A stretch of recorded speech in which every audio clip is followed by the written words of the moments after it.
Hello children. तो मैं हूँ दीपक कुशवाहा और ये है आपका खूबसूरत सा चैनल ट्यूशन 24। तो बच्चों, आज हम लोग स्टार्ट करने वाले हैं इलेक्ट्रोस्टैटिक का लेक्चर नंबर 7। इलेक्ट्रोस्टैटिक के लेक्चर नंबर 7 में आज हम लोग कुछ और इम्पोर्टेंट टॉपिक के बारे में पढ़ेंगे। लेक्चर नंबर 6 में आप लोगों को एप्लीकेशन ऑफ गॉस लॉ मैंने बताया। एप्लीकेशन ऑफ गॉस लॉ जो बताया उसमें एक टॉपिक हम लोगों की बच गई थी और वो टॉपिक आप लोगों की थी electric field intensity due to non conducting solid sphere. आप लोगों ने वहां पे 3 केसेस देखे थे। Electric field intensity due to uniformly charged infinite length wire. इसके अलावा आपने देखा था electric field intensity due to hollow sphere और शेल, या फिर कहा जाए तो कंडक्टिंग स्फीयर से देखा था जो सॉलिड स्फीयर था। तो सबके लिए आपका सेम डेरिवेशन था। अब यहाँ पे जो टॉपिक है वो जनरली क्या बताई जा रही है, उसमें आप लोगों को क्या निकालना होगा, गॉस थ्योरम का यूज करके हम लोग फाइंड करेंगे इलेक्ट्रिक फील्ड इंटेंसिटी किसके द्वारा, नॉन कंडक्टिंग सॉलिड स्फीयर के द्वारा। तो आइए उस टॉपिक को खत्म करते हैं और जैसे ही ये टॉपिक आपकी खत्म होती है उसके बाद एक बहुत ही इंपॉर्टेंट टॉपिक का हम लोग शुभारंभ करेंगे जिससे हर साल एग्जाम में क्वेश्चंस बने हैं। तो आइए फटाफट उस टॉपिक को हम लोग देखते हैं। तो हेडिंग हम लोग की क्या होगी, हेडिंग वही electric field intensity due to non conducting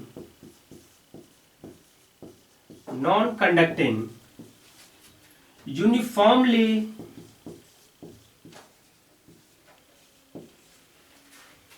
charged solid sphere। अब बच्चों हेडिंग देखो, हेडिंग में थोड़ा सा अगर हम चेंज करेंगे, non conducting non uniformly charge solid sphere, derivation बदल जाएगा। लेकिन 12th स्टैंडर्ड पे एनसीईआरटी के अकॉर्डिंग आप लोगों को वो नहीं पढ़ना है। आप लोगों को क्या पढ़ना है, electric field intensity due to non conducting uniformly charged sphere. ठीक है। अब यहां नॉन कंडक्टिंग की अगर बात कर रहे हैं तो इसका मतलब क्या है कि अगर मान लीजिए कि वो यूनिफॉर्मली चार्ज्ड स्फीयर है तो स्फीयर हमने बना लिया। ठीक है। ये नॉन कंडक्टिंग है, मीन्स जो चार्ज होगा वो पूरी तरह से इसके वॉल्यूम पे डिस्ट्रीब्यूटेड होगा और डिस्ट्रीब्यूटेड किस तरीके से, वो यूनिफॉर्मली डिस्ट्रीब्यूटेड है। मीन्स हर जगह जो चार्ज की डेंसिटी है वो क्या है, सेम है। चार्ज की डेंसिटी आपकी चेंज नहीं हो रही है।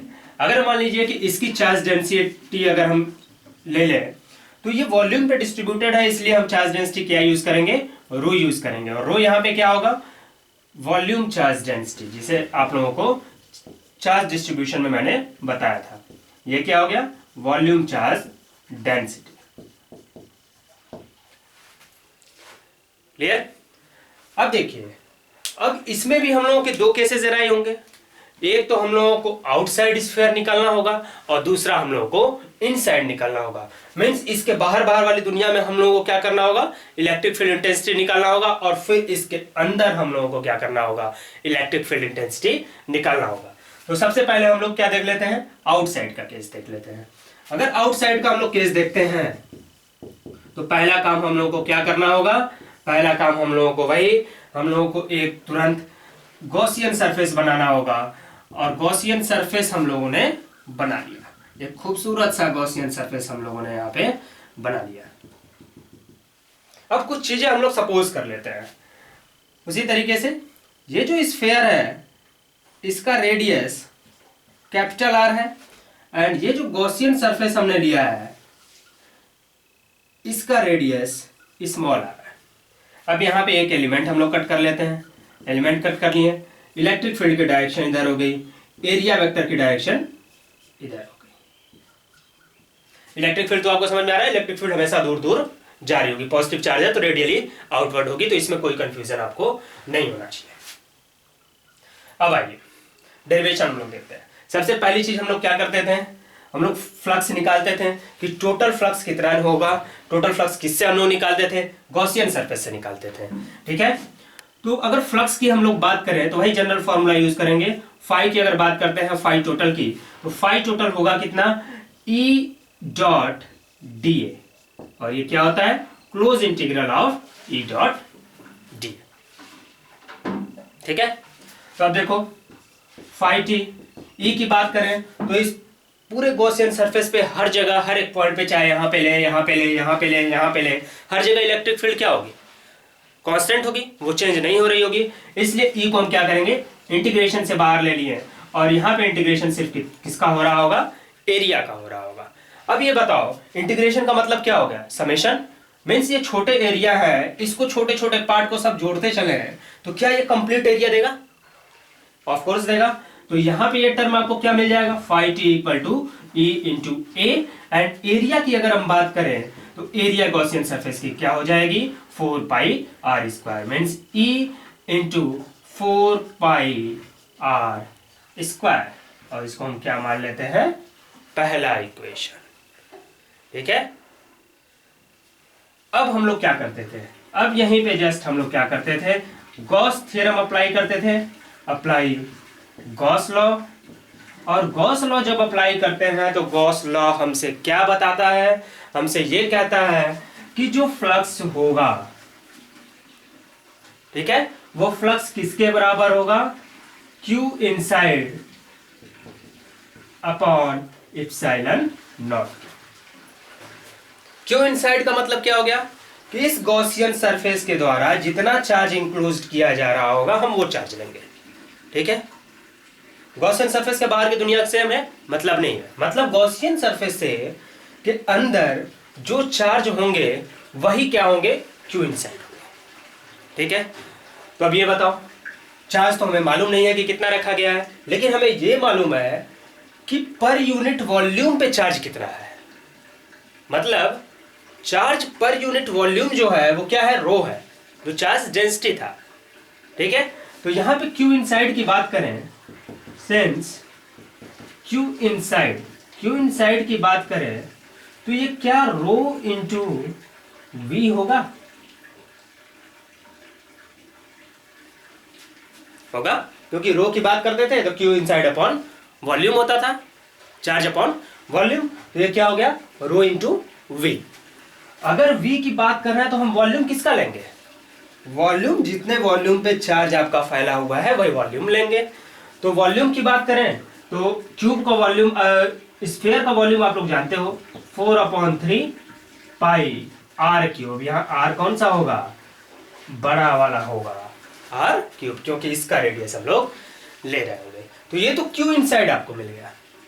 अब इस वैल्यू को यहाँ पे रखते हैं तो फाई की वैल्यू आ जाएगी, फाई की वैल्यू क्या मिल जाएगी, rho 4/3 pi are cube upon epsilon not, ये सेकेंड इक्वेशन। अब मुझे बताओ, अब पहले और दूसरे के साथ हम लोग क्या करने वाले हैं, अब हम लोग पहले और दूसरे को बराबर करेंगे। जैसे इन दोनों को इक्वल करते हैं, अब इस टर्म को आप लोग यहाँ पे देखो, दोनों को इक्वल करते हैं, आपको क्या मिलेगा, E into 4 pi are square equal to rho 4/3 pi are cube upon epsilon not मिल जाएगा। यहां से देखो 4 पाई से 4 पाई खत्म हो गया। ठीक है, बच क्या गया, E equal to rho r cube upon 3 epsilon not are square. ये टर्म बचा rho r cube upon 3 epsilon not are square. अब एक टर्म मुझे बताओ, ये चीज तो आपको मिल गई कि किसी भी non conducting uniformly solid sphere से हम लोगों को क्या मिल रहा होगा, E equal to rho upon 3 epsilon not R cube upon R square. लेकिन बच्चों अगर हम बात करें कि in term of C, in term of Q, charge के टर्म में इसको लिखा जाए, तो चार्ज के टर्म में अगर लिखेंगे तो इस रो को यहां से क्या करना पड़ेगा, एलिमिनेट करना पड़ेगा। तो रो की value, since rho equal to क्या हो जाएगा, Q upon 4/3 pi are cube आपको मिल जाएगा। अब इस वैल्यू को हम यहां पे पुट कर दें अगर, तो पुट करते ही हम लोगों को क्या टर्म मिलेगा, आप देखो इस चीज को। E इक्वल टू आपको क्या मिल जाएगा, रो की वैल्यू क्या हो गई, Q upon 4/3 pi are cube upon 3 epsilon naught are square. अब यहां से देखो 3 से ये 3 कट रहा है, आर क्यूब से आर क्यूब कट रहा है, मीन्स E इक्वल टू हमें क्या मिल जा रहा है, Q upon 4 pi epsilon naught are square. तो क्या ये देख रहे हो कि ये जो फॉर्मूला निकल के आ रहा है वो फॉर्मूला वही निकल के आ रहा है जो शेल के लिए निकला था, आउटसाइड के लिए, कंडक्टिंग सॉलिड के लिए निकला था, या फिर कहें होलो स्फीयर के लिए निकला था। ठीक है, मीन्स यहां से भी E की अगर बात करें तो E is proportional to 1/r square. अब इस चीज को याद रखना, क्योंकि इसका भी हम लोग क्या करेंगे, ग्राफ ड्रॉ करेंगे। ये तो हो गया किसका, आउटसाइड के लिए हम लोग निकाले। तो मजा तो इनसाइड में आने वाला है। इनसाइड देखिए, क्योंकि आप जो प्रीवियस 3 केसेस थे, 2 केसेस थे, उसमें इनसाइड में क्या आता था, 0 आता था, क्योंकि सारे चार्ज सरफेस पे थे। लेकिन यहां पे चार्ज क्या है, यहां पे चार्ज वॉल्यूम पे है, तो यहां पे 0 आपका नहीं आएगा। तो अब हम लोग किसका केस देखेंगे, इनसाइड का। नोट कर लिया बच्चों। तो आइए इनसाइड पे हम लोग चलते हैं और इस फिगर में थोड़ा सा परिवर्तन करते हैं और इस गॉसियन सरफेस को कहते हैं कि अब बेटा तुम क्या करो, अंदर आ जाओ। ये डेंसिटी तो वैसी ही रहेगी। अब इस हम क्या करते हैं, गॉसियन सरफेस, ये थोड़ा सा चार्ज हम लोग इसमें से कम कर लेते हैं ताकि डायग्राम हम लोगों का क्लियर बने और डायग्राम समझ में आए। अब हम लोगों ने क्या कर लिया, गॉसियन सरफेस अंदर बना लिया और ये केस हो गया किसका, इनसाइड का। क्लियर। अब देखो इनसाइड का केस लिए, अब इसका हम क्या करेंगे, रेडियस ले लेंगे, रेडियस r है, यहां पे क्या करेंगे, एलिमेंट कट कर लेंगे, एलिमेंट कट कर लिया गया, E की वैल्यू हो गई और इधर ही क्या हो गया, एरिया वेक्टर हो गया। ठीक है, तो अब देखो यहां पे फाई टोटल निकाल रहे होंगे, इसी गॉसियन सरफेस से होगा, तो इसमें तो कोई चेंजिंग नहीं आनी है, 4 पाई आर स्क्वायर ही इसकी क्या है, एरिया है, तो ये टोटल इतना ही रह गया। लेकिन अगर इसकी बात करें, गॉस लॉ जैसे ही अप्लाई कर रहे होंगे, क्यू इनसाइड की अगर हम बात कर रहे होंगे, तो चार्ज कितना हो जाएगा, इस गॉसियन सरफेस पे चार्ज कितना हो जाएगा। अब देखो पहले जब बाहर लिए थे तो इस टोटल स्फेयर, जो स्फेयर था, इसका टोटल चार्ज ले रहे थे, आपने क्यू इनसाइड रख दिया था, यहां भी क्यू इनसाइड होगा। लेकिन अब क्या होगा, जो चार्ज इस गॉसियन सरफेस पे फैले होंगे, मीन्स गॉसियन सरफेस के अंदर कितने चार्ज है, इतने ही चार्ज है, तो उतने ही चार्ज हम लोग लेंगे। तो सिर्फ हम लोगों का क्या चेंज होगा, इसकी जो वॉल्यूम है गॉसियन सरफेस की, वो वॉल्यूम हम लोग ले लेंगे और यहां पे टर्म हो जाएगा क्या, आर क्यूब। क्लियर हो रहा है। वैसे देखो हम लोग को क्या करना है, क्यू इनसाइड का मतलब क्या होगा, गॉसियन सरफेस के अंदर जो चार्ज पड़े हुए हैं उसी चार्ज को लेना है। तो गॉसियन सरफेस के अंदर चार्ज कितने पड़े हैं, इस गॉसियन सरफेस के वॉल्यूम पे जितने चार्ज डिस्ट्रीब्यूट है, तो इस गॉसियन सरफेस का वॉल्यूम क्या हो जाएगा, 4/3 पाई आर क्यूब। अब देखो यहाँ पे 4/3 पाई आर क्यूब हमने बेस कर दिया अपॉन इप्सिलॉन नॉट। अब इन दोनों को हम लोग बराबर करते हैं, ठीक है, इन दोनों को अगर हम लोग बराबर करें तो अब यहां पे टर्म देखो, इसको मिटा देते हैं,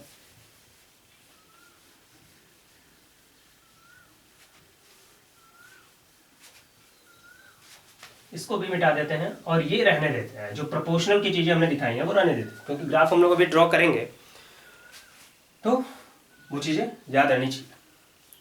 अब यहां पे देखिए दोनों को बराबर करें, फर्स्ट और सेकंड इक्वेशन को, तो E into 4 pi are square equal to rho 4/3 pi are cube upon epsilon naught. यहां से देखो आर स्क्वायर से आर स्क्वायर कट गया, ये आर क्यूब है तो एक आर बच गया, ठीक है। यहां से अगर हम 4 की बात करते हैं तो 4 आपका यहां से कैंसिल हो गया, पाई की बात करते हैं तो पाई कैंसिल हो गया, मीन्स E इक्वल टू हमें क्या मिल जा रहा होगा, rho upon 3 epsilon naught into R. ये आप देख रहे हो कि इनसाइड के लिए हम लोग के पास इलेक्ट्रिक फील्ड इंटेंसिटी मिली, और इलेक्ट्रिक फील्ड इंटेंसिटी मिली कि क्या, रो आर अपॉन 3 इप्सिलॉन। ठीक है, अब थोड़ा सा यहां इसको चेंज करो, इस टर्म में क्यू के टर्म में, क्यू के टर्म में चेंज करेंगे अगर, तो रो इक्वल टू आपको क्या मिल रहा है, रो इक्वल टू वैल्यू क्या थी, 4/3 Q upon 4/3 pi are Q, ये था। इस वैल्यू को जैसे ही पुट करेंगे, ई की वैल्यू हमें क्या मिल जाएगी, ई इक्वल टू मिल जाएगा Q upon 4/3 pi are Q into r upon 3 epsilon not मिल जाएगा। यहां 3 से 3 आपका क्या हो गया, कैंसिल हो गया।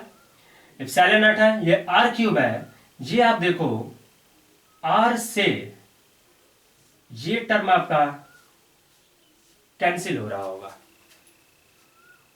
आर क्यूब बच क्या रहा होगा, सिर्फ क्या बच रहा होगा, आर स्क्वायर का टर्म बच रहा होगा। कुछ ना कुछ बच्चों यहां पे कुछ ना कुछ मिस्टेक हो रहा है। आप देखो कहीं ना कहीं वैल्यू सही पुट की गई है, कुछ ना कुछ अपराध समझ में आ रहा है, यहाँ पे कुछ गलतियां आ रही हैं। अगर फाई की वैल्यू हमने यहाँ से निकाल ली है, तो फाई टोटल क्या हो गया, इंटू 4 पाई आर स्क्वायर। यहाँ तक बात समझ में आती है, ठीक है। इसकी अगर बात करते हैं, घोंसला लगा दिए, phi Q inside upon epsilon not. Q inside की अगर बात करें, रो वी ठीक है, rho into 4/3 pi are Q, 4/3 pi are Q upon epsilon not. ये भी टर्म क्लियर हो रहा है। और इस वैल्यू को हम लोगों ने यहाँ पे पुट कर दिया, तो क्या आ गया, रो 4/3 पाई आर क्यूब, 4 पाई से 4 पाई कैंसिल हो गया, आर स्क्वायर से आर कैंसिल हो गया, इप्सिलॉन नॉट हो गया। और रो की अगर बात करें, यहीं पे गड़बड़ हुआ है बच्चों, ये टर्म क्या हो गया, 4/3 पाई आर क्यूब, और ये है आपका आर क्यूब एंड ये है आर। अब यहां से टर्म देखो, ये वैल्यू क्या मिल गई, क्यू अपॉन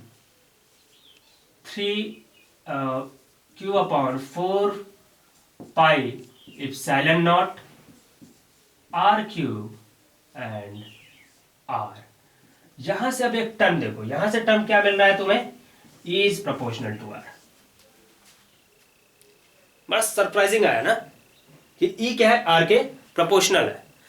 अब ये उसमें लॉजिक तो है नहीं, जैसे जैसे आर की डिस्टेंस आपकी बढ़ रही होगी, वो क्या कर रहा होगा, ई की वैल्यू बढ़ रही होगी।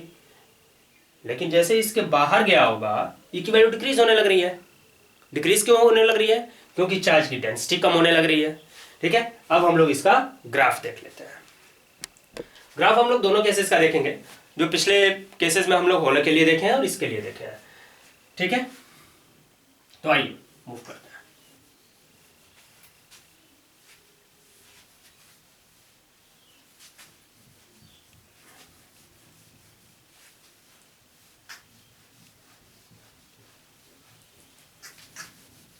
यही दोनों चीजें हम लोगों को देखनी है।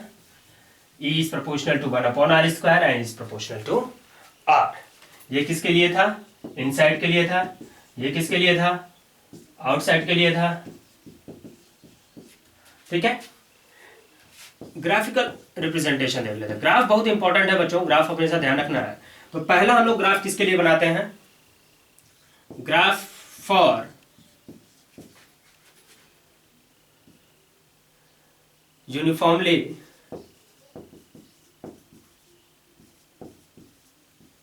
चार्ज्ड hollow sphere shell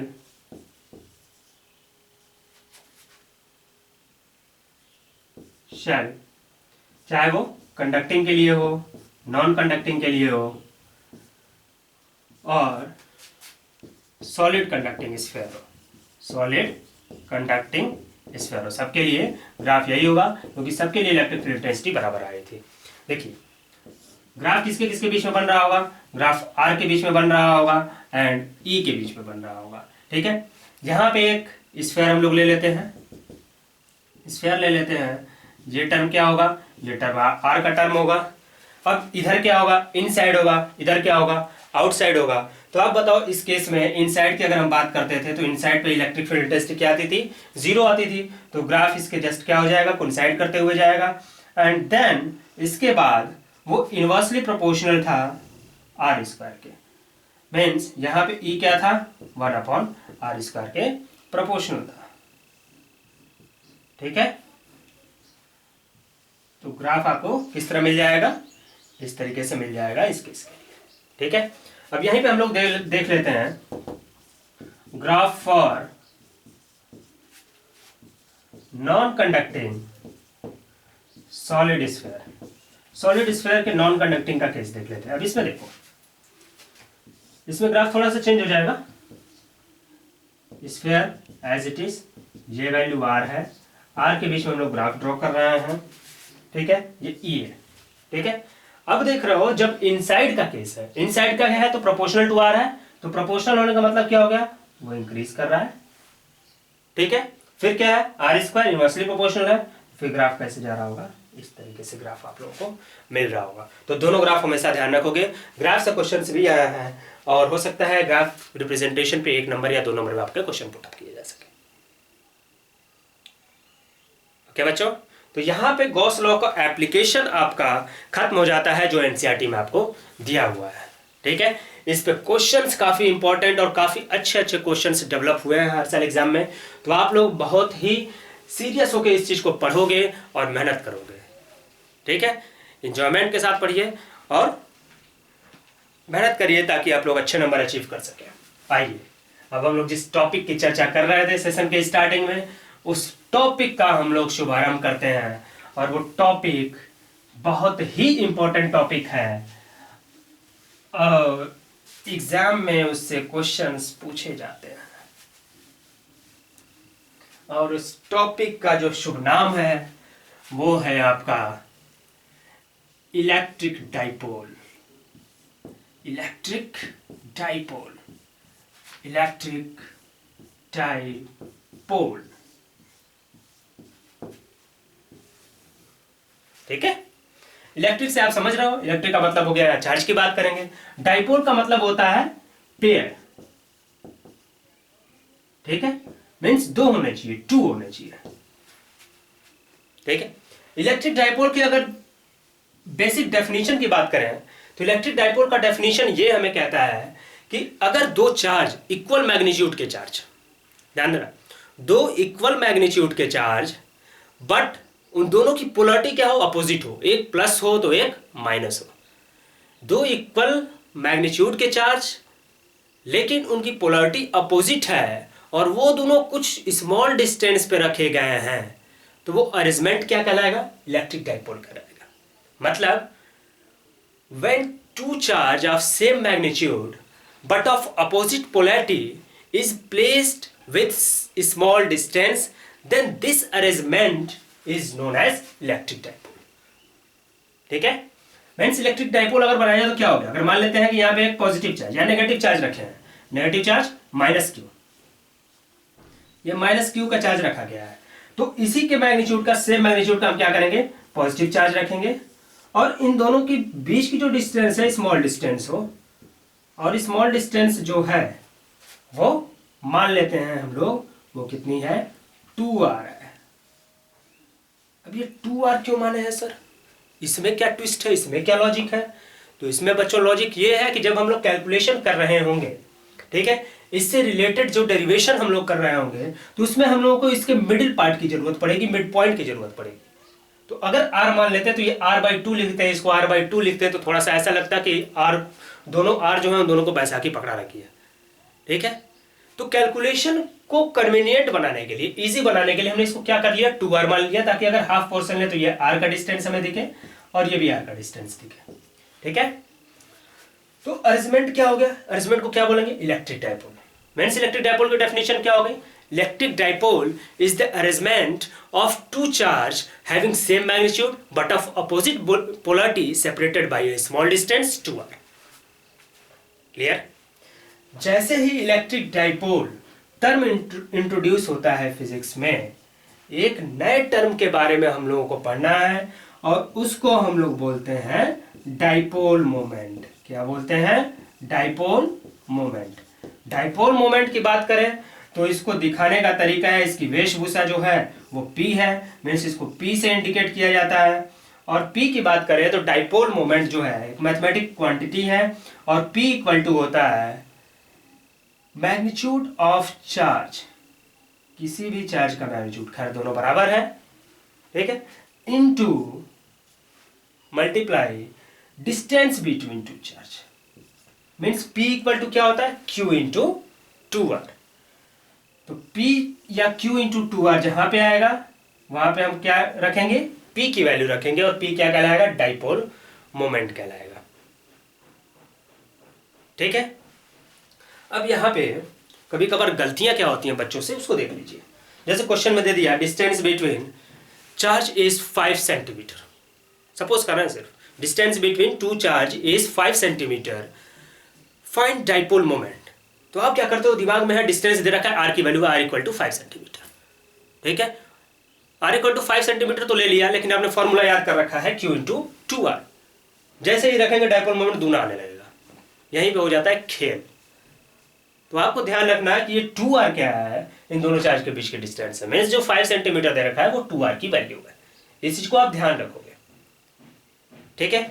इसके यूनिट की बात कर लें तो यूनिट की अगर बात कर रहे होंगे तो यूनिट आप बताओ क्या हो जाएगा? चार्ज की यूनिट कूलम हो गई और 2r की यूनिट डिस्टेंस है वो दोगुना करो, चौगुना करो, 5 गुना करो, कोई फर्क नहीं पड़ता, वो हो जाएगा कूलम मीटर। मीन्स यूनिट आपको मिल जाएगी कूलम मीटर की।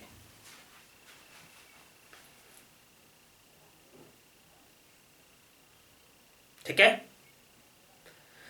तो यहां पे बच्चों इलेक्ट्रिक डाइपोल और डाइपोल मोमेंट का इंट्रोडक्शन आप लोगों को दिया जा चुका।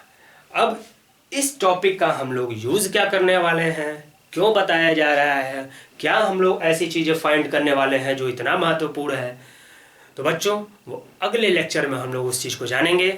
लेकिन थोड़ा सा आप लोगों को बता देते हैं कि इस टॉपिक से भी हम लोग क्या फाइंड करेंगे? इलेक्ट्रिक फील्ड इंटेंसिटी फाइंड करेंगे। और इलेक्ट्रिक फील्ड इंटेंसिटी पहला केस जो हम लोग फाइंड करेंगे वो फाइंड करेंगे एक्सिस पर, मींस जो चार्ज रखे गए हैं इसके एक्सिस पे हम लोग फाइंड करेंगे। और दूसरा हम लोग फाइंड करेंगे इसके परपेंडिकुलर बाइसेक्टर पे, मींस इक्वेटोरियल पे, ठीक है। और दोनों ये मोस्ट इंपॉर्टेंट सेक्शन है जिससे आपके न्यूमेरिकल्स भी बनते हैं और डेरिवेशन हर साल किसी न किसी एक पे आपका आ चुका है एग्जाम में, ठीक है। तो नेक्स्ट लेक्चर को आप लोग बिल्कुल मिस नहीं करेंगे, मैं फिर उपस्थित होऊंगा इसी एनर्जी के साथ और आप लोगों को सिखाया जाएगा कि एक्सिस पे इलेक्ट्रिक फील्ड इंटेंसिटी क्या होती है और इक्वेटोरियल पे इलेक्ट्रिक फील्ड इंटेंसिटी क्या होती है। ओके बच्चों, thank you so much, have a nice day.